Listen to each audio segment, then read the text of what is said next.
A dozen Filipino housekeepers and a handful of their advocates and supporters Thursday, April 12, picketed the Navy's high-security anti-submarine warfare base in San Diego's Point Loma in a show of protest against discrimination in their workplace. This is Ralph Posadas reporting for the CACN News. Though the picketers numbered just below 50, their mass action called attention to what Congressman Bob Filner had previously stated, quote, "There's a lot of discrimination in the Navy," unquote, which victimizes Latinos, Filipinos, and African Americans. Filner marched with the picketers for about an hour and held a placard to highlight his support for the 13 Filipino women whose repeated complaints against abuses by their superiors and outright discrimination and favoritism triggered a no-pay 30-day suspension and a looming threat of being fired. The protesters occupied a sidewalk by the base's gate on Harbor Drive and Nimitz Boulevard.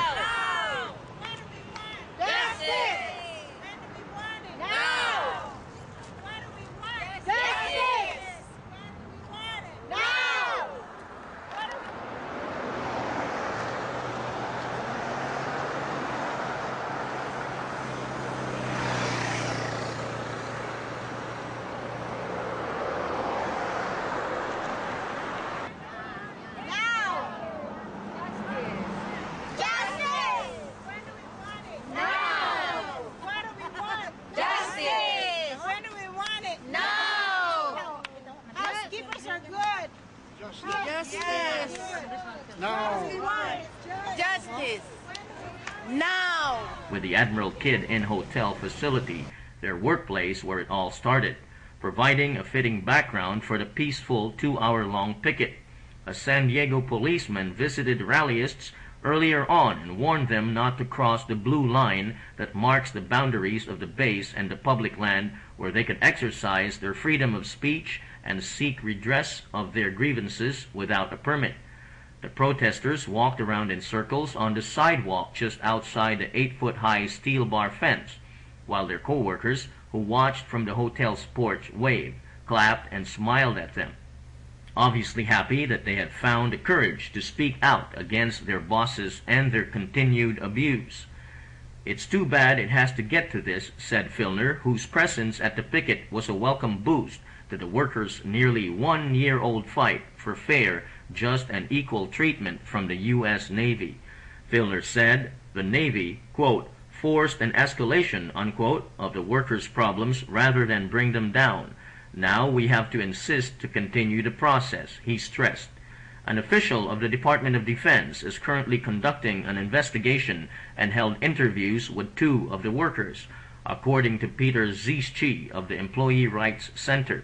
The investigator does want to know the facts. Zischy said he wants to hear it from them. He says, well, the Philippines is a poor country, and I don't have a lot of education, and they know that, and so, you know, if they were good supervisors, they would treat me differently. And I thought, that's like, you know, you don't need a lot of big words. You know, I thought that was very touching. I just sat there going, I could use a lot of big words, but you don't need big words, you know. So I let Larry just speak from his heart, and it was very good. And Mr. Boyd he's not from the Navy. He's independent of the Navy. He's from the Department of Defense. So all he does is come and collect the facts and then hand the facts back to the Navy. So he'll explain the process to you before you get started. He's very polite, and he will explain to you the difficulties of the case, but he'll also explain to you the process and who he is. But it took us 2 hours. It won't be, because you're not the person, because you're only a witness, he probably won't ask you all the questions that he asked Larry. From Larry, which means Larry made a written statement that he was able to review and verify that yes, these are his words, and then he submits that to Mr. Boyd. So this guy is going to talk to all the housekeepers? Is that correct? Well, he's going to talk to Ms. Montoya this afternoon. He's going to talk to Mr. Lang and Mr. Maguya, and that'll be it. So because this is just for Larry. Okay, and then the Navy will make a decision based on what the investigation says. Yes, they'll come back to Larry and say, he explained it to us. It's something like the Navy will say, well, you can get a decision from us, or you can go outside to the EEO or something. It'll take a while. He said he doesn't know when. He said this is a slow process. Sometimes it can take years. He said, depending on how complex the case is, and other cases being in line. So I don't know how fast. He couldn't tell us how soon we'll get a response from the Navy. So, but what is the significance of this? Department of Defense guy going to the housekeepers? Well, he does want to know the facts, and he asked He wants to know. He wants to know everything that happened on the day of the incident, and he's read what we've said, and he's read what the Navy said. So, but he wants to hear it from the. This is our first opportunity to have a direct, to tell our side of the story. That's the significance of this. This is the first time that someone's asking, so tell me step by step what happened that day. That's why it's discouraging it took this long.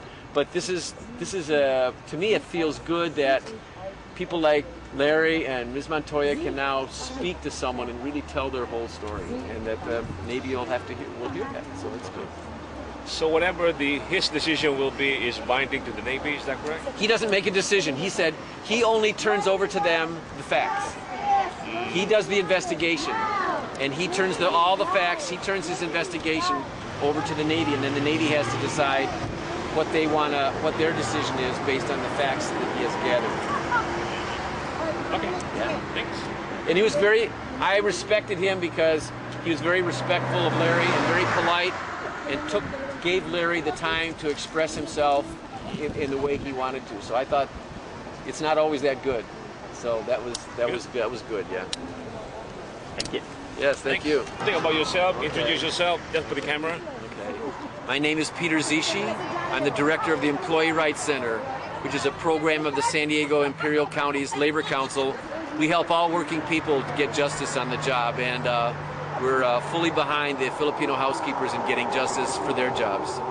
This is Romy Marquez reporting for the ACN News webcast. I'm live here from the Point Loma ASW Naval Base. And now we would like to interview one of those workers who work at this hotel in Point Loma. Can I get your name? Ida Montoya, and I want that we must not be discriminated, harassed, abused, and downgraded by Mr. Maguyo, our director. Who's Mr. Maguyo? He is our director in Point Loma. So, what did you do? Were you fired by Mr. Maguyo, or? No, we were discriminated because he want to eliminate all the old people, and he abused us because he don't want us to drink coffee in the front desk. You buy your own coffee, he said. And then he abused us, harassed us, because he give us so many rooms. Even if you complain, the more he will give you more rooms. And then he downgraded the housekeeper because he publicly announced in the meeting that he will only support the housekeeper leader, the supervisor, and not the housekeeper. So we are not slaves. We're working so hard. We're the one bringing the money in the facilities. We work 20 rooms, 24 rooms, 18 checkouts, 10 checkouts, and then so that in 7.5 hours we have to finish the job, so the people can check in and bring money to the facilities. So how many workers are involved in this pickup? Before we have 23, then down to 18, 16, and now 11 because they were able to find a new job. Thank you, Ms. Montoya. Are you one of those workers who are picketing this naval base? Can you tell us your name, please? Yes, sir. I'm Zenaida Navales. I work in ASW for 26 years. You claim that you are being discriminated against by the Navy. What's the basis for this claim? Oh, the first thing is we don't have a bathroom for the housekeeper, and there's a coffee in the office, the front desk. They don't want us to get coffee, and some people, housekeeper too, and custodial, they can get coffee because they're the friend of the director, and not us, so we're not allowed.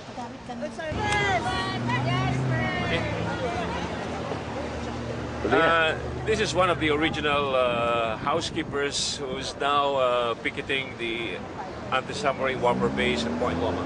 Can you tell us your name, please, and why you're here? I'm Ariel Lizon. The reason why I'm here because I'm fighting for the rights of the housekeeper, the respect that we were supposed to be received from this facility, and also we're fighting for one of our co-housekeepers who've been banned in the whole military base. You know, all I know that if they ban a person in the military base, he committed a crime, he committed he's stealing, and he fights with another people or co-worker here. But what they do, they've been ban him in all the military facility on this place. So far right now, the group has been united and decided to go and have a picketing to show this to the people that we don't have the respect from the director, from the staff of this facility, and what we want is also the justice that we should be received from the people. This is the military base, we know, but we haven't received any equal opportunity. We never received any.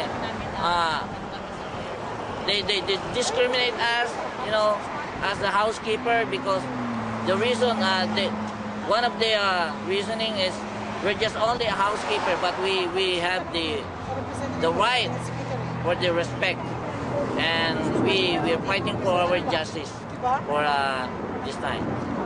Okay, thank you. The ERC and the One Vision, One Voice movement, led by Dr. Maria Lourdes F. Reyes, are the major community-based organizations advocating for the workers. Yes, I'm the founder and facilitator of One Vision, One Voice, Filipino American movement. I can't speak for any of the other organizations, but our organization is very involved with this since the beginning, and we believe in the cause, and we certainly want the housekeepers to have a just and fair workplace. So are you satisfied with this picket right now? Well, I would have loved to have seen many more of the community here. So it is important that the community rallies behind the cause of the Filipinos. Certainly we will not be able to be heard if our voices are not there to be heard. So it's really important to be advocates and even activists in issues like this. I really just want to make a statement that for us Filipinos, in order for us to be heard, we must speak up.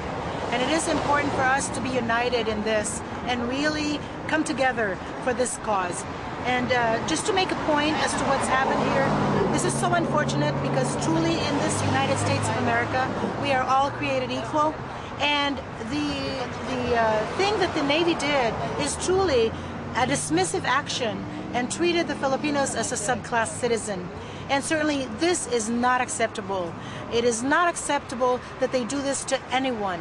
And it is also is a prime example of the cultural incompetence that the Navy has and is continuing to do. They need to learn. Efforts by Dr. Reyes to mobilize the entire Filipino community to support the workers were only partly successful, as a number of the organizations sent individuals in a token gesture of support. Can you tell us your name? Vinya Phelps. And why do you come here? I came to support the housekeepers who work for the Navy housing facilities. And they have my 100% support. Who are going to support these Filipinos? Who are going to show their bosses that we are around to help them, if not us Filipinos, just to say. I am not a housekeeper, but I support my co-Filipinos. Whatever problems they may have are valid, of course, and their problem is valid. So you support their cause, not necessarily because they are Filipinos? Not necessarily they're Filipinos. I believe, yes, I believe in their cause. They're fighting for a valid cause here, and I support them. Thank you very much. You're welcome. None of the big, high-profile organizations nor their representatives were there. Still, the protest picket was historic as it was unprecedented in the Filipinos' newfound courage to fight for their rights and entitlements. 3 days before the picket, some of the 13 workers had expressed the fear that they could be dismissed or arrested for staging the protest. As it turned out, none of their fears materialized. This is Ralph Posadas reporting for the CACN News.